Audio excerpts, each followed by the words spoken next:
Kaunting tiis na lang, mapupuno na ito, ma-overload ang ating paninda. At ang aking champion is konti na lang. At ito ay konting-konti na lang talaga. Oh. At ito walang laman ng tinapay, talagang nasimot.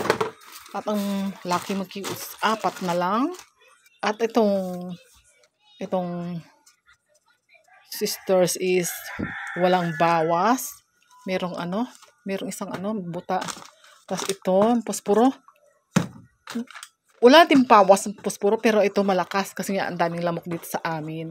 Ito malakas. Oh, wala nang laman. Bumili ako ng bagong katon. At yung shirt na galing sa Manila na direct sa garments is 4 na lang natira. Yan. Tapos ito, kasi nga malakas sa suka dahil maraming isda palagi. Ayan, nagbulin na ako. Bili. Isang dosena yung nabili ko last week eh. Ito na, ubos na. At itong 6 na packs ng tissue, ay wala na. At tayo mag-order ulit sa TikTok. At kalahating plastic na malaki na yung aking parcel. Kailangan lang talagang yung anak kong padala sa akin.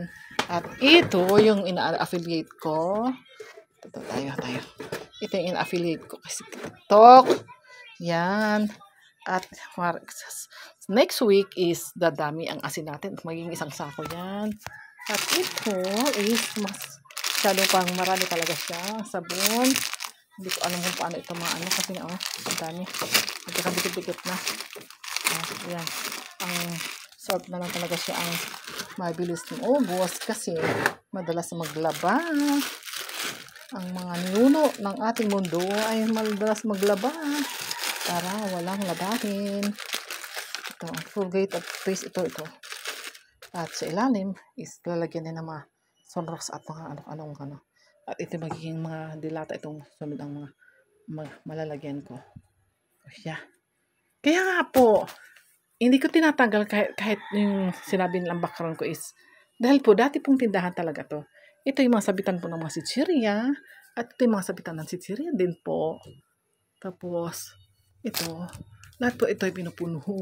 Ay, meron kaming daing na pagkadami-dami.